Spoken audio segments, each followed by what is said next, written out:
God deliberately wants to expose Lizzie Anjorin, Imam Pare says. Nigerian cleric, popularly known as Imam Pare, has weighed in heavily on the ongoing feud between Nollywood stars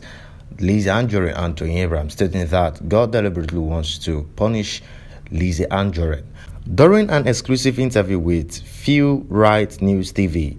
the cleric claimed there is something Lizzie Anjorin has done to God in secret and is taking his time to expose her, and that's why she seems bitter and pained to the world. He had this to say. Ọlọ́run fẹ́ kí wọ́n bá wí látàrí pé ó ní nǹkan kan tó ń ṣe ní kọ̀rọ̀ tí ó dùn mọ́ Ọlọ́run. Ó ní nǹkan tó ń ṣe ní kọ̀rọ̀ tí ó dùn mọ́ Ọlọ́run. Kó náà bí tó bá wà bí tí Lizzie Anjorin bá wà kó gbọ́ fídíò mi dáadáa kó gbọ́ dáadáa. Ó ní nǹkan kan nínú ìrìn àjò ẹ̀ tó ń ṣe tí ò tẹ́ Ọlọ́run bá lọ́rùn. Bóyá ó fi kankan kún Ọlọ́run ni o, bóyá ó ti ṣe kankan sẹ́yìn ni o, àmọ́ Ọlọ́run á fẹ́ kó tètè mọ ibi tó ń lọ. Lọ́lọ́run fi ní kí gbogbo yẹn dìde sí i. Kán fi máa bá wí lónìí lọ́tún lósì kán máa bu lọ́tún lósì. Àwọn tí ò tó kó bu wọ́n bu. Àtọmọdé o àtàgbàlagbà o wọ́n bu wọ́n bu. Torí pé kí ni ó ní nǹkan kan tó ń ṣe tí ò tẹ́ Ọlọ́run bá lọ́rùn. Lọ́lọ́run fi gbé àwọn yẹn dìde pé kán fi lè fún un ní wọ́nì kó lè mọ ibi tó ń lọ.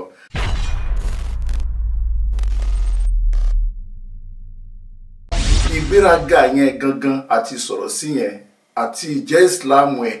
òun ló fà tí gbogbo èèyàn fi ń bínú torí pé ìgbéraga Ọlọ́run bá lónìí ó ní wal kiburiya li rabbina sifatun bi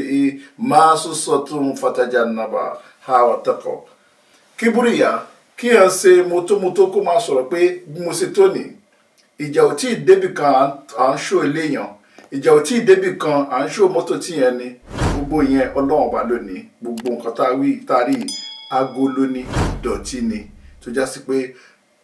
Ọlọ́run lè parẹ́ láàrin ìṣẹ́jú kan gbogbo ẹni tó bá tí Ọlọ́run bá fún ẹ ní àṣírí pé ìwọ lè bímọ ní hospital tó cost bí 200 million àbí 100 million tí ẹ̀kan bá ní tó bá tiẹ̀ já sí pé bẹ́ẹ̀ náà ni ó wá bímọ ní ilé alágbo wẹ́ ilé alágbo tó bímọ sí àtẹ́ni tó bímọ sílé alágbo àtẹ́ni tó bímọ sí hospital oní 200,000 àbí oní 200 million gbogbo tí a ń tọrọ níbẹ̀ ni pé ìsọ̀kalẹ̀ àǹfààní ni gbogbo wa ń tọrọ so kò wá sí pé ká wá bímọ ṣebí kí àwọn hospital yìí tó dé náà kó tó di pé wọ́n bẹ̀rẹ̀ sí máa lo operate àwọn alágbo yìí náà ni gbogbo ọ̀pọ̀lọpọ̀ àwọn bàbá wa lò so gbogbo nǹkan wọ̀nyí kì í ṣe tá a lè fi máa búyàn kì í ṣe nǹkan tá a lè fi ṣe èèyàn ká lè fi yàn sí ẹ̀yẹ tá a bá mọ̀ nípa ẹ̀ pé bẹ́ẹ̀ náà lórí a lè fi búyàn pàápàá jùlọ àsìkò tí ọmọ yìí bímọ tuntun yìí gbogbo tó bá wù kó wà nínú ẹ̀ méjèèjì ó yẹ kíjà yẹn kó parẹ́ kó fi àlùbáríkà yẹn kó fi pé àlùbáríkà ọmọ tuntun lélẹ̀ kó gbéjà yẹn pamọ́ sẹ́gbẹ̀ẹ́ kan kò yẹ kó tiẹ̀ sọ̀rọ̀ ń pàjà yẹn gbogbo tó bá wù kó wà níbẹ̀ gbogbo tó bá wù kó wà níbẹ̀ kó gbé pamọ́ ni kó wọlá ọmọ tuntun yẹn kó gbé ìyẹn ló fà á tí gbogbo all over tó fi ń bínú all over gbogbo àtọkùnrin àtobìnrin àwọn tí ò tó láti sọ̀rọ̀ sí Lizzie Anjorin oníkálukú sọ̀rọ̀ tẹ́ bá wo social media lónìí oníkálukú kan máa lọ síbẹ̀ ní akànjòkó á bẹ̀rẹ̀ sí gbé òun náà bẹ̀rẹ̀ sí gbé kọ̀ǹpútà síwájú òun náà bẹ̀rẹ̀ sí sọ̀rọ̀ nìyẹn gbogbo nǹkan wọ̀nyí kò yẹ gbogbo ọ̀rọ̀ tó dẹ̀ tẹnu Lizzie Anjorin jáde yìí gbogbo ẹ̀ bí ọ̀rọ̀ ìgbéraga ni àmọ́ èyí tí ó wá ṣẹlẹ̀ sí Lizzie Anjorin mo fẹ́ kó gbà pé gbogbo àwọn èèyàn náà ni mo fẹ́ kí gbogbo wọn tẹ́tí gbọ́rọ̀ yìí mo fẹ́ kí wọ́n mọ̀ pé Ọlọ́run ọba fẹ́ràn Lizzie Anjorin ni ọ̀nà Ọlọ́run ṣe fẹ́ràn ẹ̀ torí pé Ọlọ́run fẹ́ kí wọ́n bá wí látàrí pé ó ní nǹkan kan tó ń ṣe ní kọ̀rọ̀ tí ó dùn mọ́ Ọlọ́run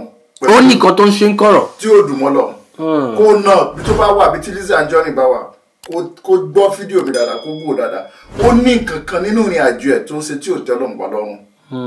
bóyá ó fi kankan kún Ọlọ́run ni o bóyá ó ti ṣe kankan sẹ́yìn ni o àmọ́ Ọlọ́run á fẹ́ kó tètè mọ ibi tó ń lọ lọ́lọ́run fi ní kí gbogbo yẹn dìde sí i kán fi máa bá wí lónìí lọ́tún lósì kán máa bu lọ́tún lósì àwọn tí ò tó kó bu wọ́n bu àtọmọdé o àtàgbàlagbà o wọ́n bu wọ́n bu torí pé kí ni ó ní nǹkan kan tó ń ṣe tí ò tẹ́ Ọlọ́run bá lọ́rùn lọ́lọ́run fi gbé àwọn èèyàn dìde pé kán fi lè fún un ní wọ́nì kó lè mọ ibi tó ń lọ bẹ́ẹ̀ sì ni number 1 yẹn ẹlẹ́ẹ̀kejì ó tún ní nǹkan kan tó ń ṣe tó ń dùn mọ́ Ọlọ́run tí ò fẹ́ kí nǹkan yẹn kó ba iṣẹ́ dáadáa rẹ̀ jẹ́ torí pé bó ṣe wà látijọ́ tó ti di muslim ó fi islam ẹ̀ ó ń ṣe ó ń ṣò pé muslim lòun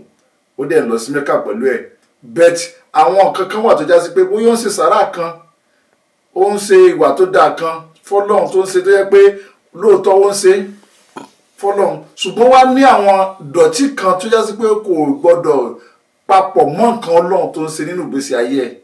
tó wá fi kún ìyẹn lọ́lọ́run fẹ́ fi bá wí ló fi já sí pé kí gbogbo àgbáyé kó dìde ẹ wo gẹ́rẹ́ tó yan àìmọ̀kù yẹn èèyàn mélòó ló bá wí wíyàrá tó yan àìmọ̀kù tá a bá ní ká wádìí lọ lọ́tún lóṣì òun náà kù síbi kan ó ní tóun náà ṣe tí ò dáa àmọ́ ti Lizzy yìí òun gangan ni gbogbo yẹn wá dúró lé lórí tá a bá dẹ̀ wo gbogbo fídíò ẹ̀ ó tún wà níbi kan ó lóun ò ní dákẹ́ bẹ́ẹ̀ èmi máa rọ̀ kó dákẹ́ kó náà lọ wo ibi tí ó ti ń sìn nǹkan tí ò dáa sọ́lọ́run gbogbo bó ṣe ń sin ọlọ́run ọba ètò èyí tó fi kún ọlọ́run ní kọ̀rọ̀ àbí ní gbangba ni kó tètè yọ kó bẹ kó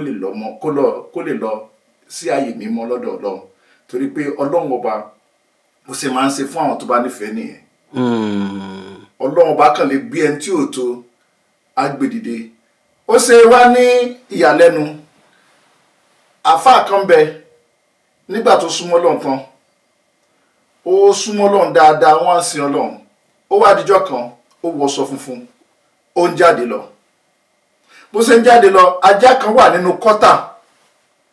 tí ajá yẹn ń wẹ̀ nínú kọ́tà bí àfáà yẹn ṣe máa kọjá níbi kọ́tà yẹn ajá yẹn kàn jáde síta ni bí jáde tó máa jáde ajá yẹn ó fò síta believe pé aṣọ white tí àfáà yẹn wọ̀ lajá yẹn stain kí ni tá a rí níbẹ̀ ni pé ọlọ́run fi yé àfáà yẹn pé pẹ̀lú bó ṣe ló dáa tó pẹ̀lú bó ṣe mú tó ó ní àwọn ìwà kan tó ń wù tí ò dáa àfáà yẹn ò gbọ́dọ̀ bínú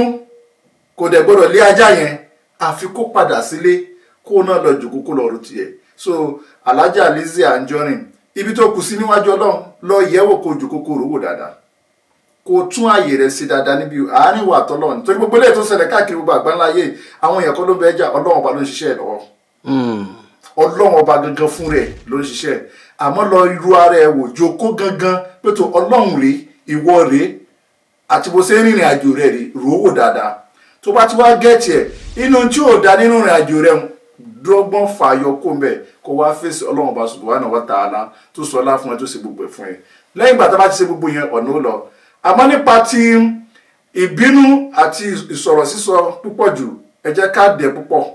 torí pé ọlọ́run ọba tún ti múlíkù mọ́ tẹ̀sẹ̀ ọ̀nì ọlọ́run ọba máa ń fún yàn lọ́lá bó ṣe wù ní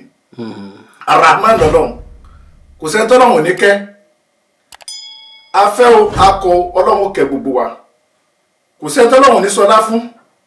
kò sí sẹ́ni tí ò ní mọ̀ pé kò sẹ́ni tó rò pé òun lè jí lọ́la òun lè bọ́lá lọ́wọ́ òun torí bọ́lọ̀ ṣe sọ lẹ́ẹ̀ nìyẹn so tọ́lọ́ bá sọlá fún wa ká wá padà gbogbo ọjọ́ tọ́lọ́ bá ti gbé owó fún wa báyìí a ti wà nínú wàhálà a ti wà nínú ìṣòro torí pé wọ́n tọ́lọ́ ń gbé owó fún tó gbọ́lá fún rísíkì nǹkan lọ́lọ́ gbé fún ẹ tó o bá mọ̀ rìn àwọn èèyàn sọ pé o mọ̀ rìn ó ti dẹ̀sẹ̀ sí ẹ lọ́rùn tó o bá jókòó àwọn èèyàn mọ̀ sọ pé o ṣe fáàrí ó ti dẹ̀sẹ̀ sí ẹ lọ́rùn kódà tó o bá wọṣọ jù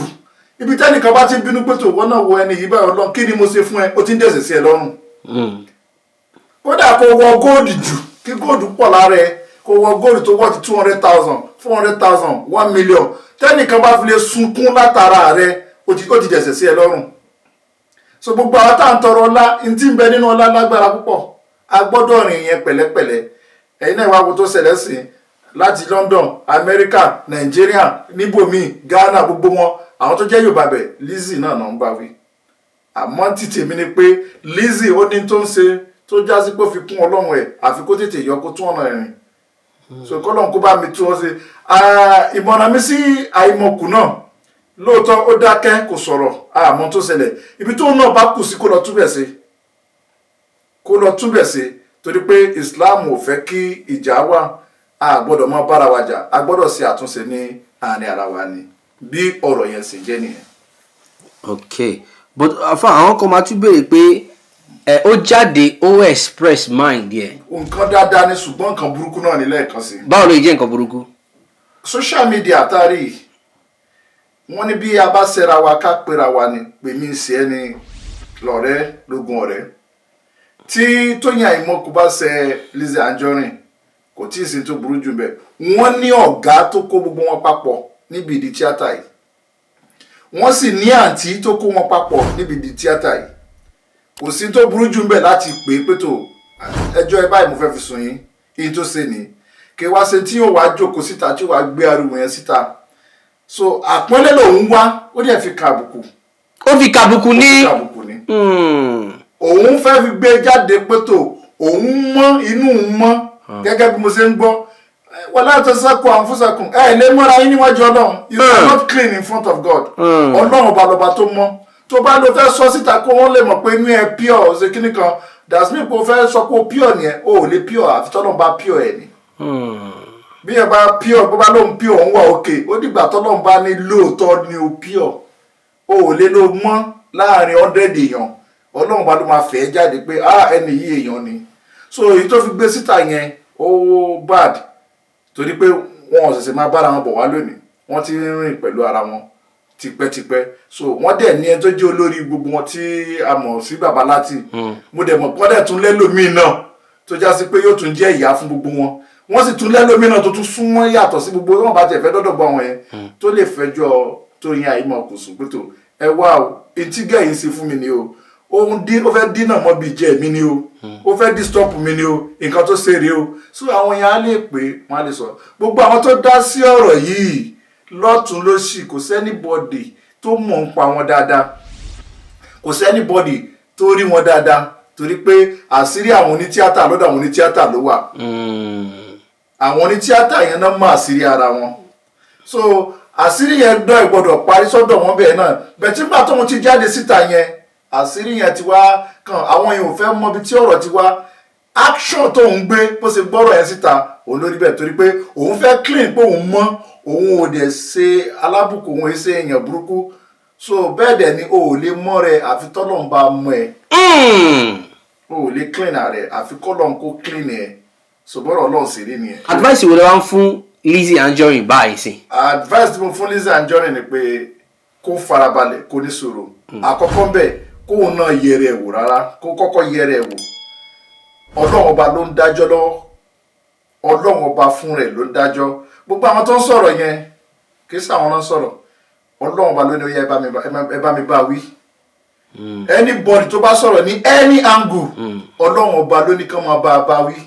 torí pé kó má bàa parun kó dẹ̀ má bàa ṣiṣẹ́ torí pé mo gbọ́ nínú story ẹ̀ pé òun náà jìyà púpọ̀ so o wá gbọ́dọ̀ wá jìyà púpọ̀ kó wá bá rẹ kó wo rẹ lọ́tún báyìí kó wọ ọlá báyìí kó wọ ọlá lóṣì kó wá wò pé èmi náà kò sẹ́ni tó tó mi ó ti ní kankan tó ń ṣe àfi kó náà tètè tún ara ẹ̀ ṣe tó bá já sí pé ibi ìrìn sí ẹ̀ ni ó gbọ́dọ̀ sọ ẹ̀rìn ẹ̀ ibi sọ̀rọ̀ sí ẹ̀ ni ó gbọ́dọ̀ sọ sọ̀rọ̀ ẹ̀ ibi ìnáwó ẹ̀ ni ó gbọ́dọ̀ sọ so ní gbogbo nǹkan tó bá ṣe gbọ́dọ̀ sọ kó náà wá wò dáadáa tó bá wò dáadáa kọ́lọ́n kó tọ́ sọ́nà ìhídìínà siratal mustaqim kó máa tọrọ lọ́dọ̀ ọlọ́run kó tó ọlọ́run èyí tó gbélé mi lọ́wọ́ yìí ó jù mí lọ bá tọ́ mi sọ́nà láti ṣe torí pé gbogbo tọ́lọ́run bá fún ẹ̀dá kan tí ẹ̀dá kan bá sunkún lérí ẹ̀ wàláhì ẹ̀ṣẹ̀ ńláńlá ni. ẹ̀ṣẹ̀ ńláńlá ni. so òun ló mọ tó ń ṣe pẹ̀lẹ́lómìn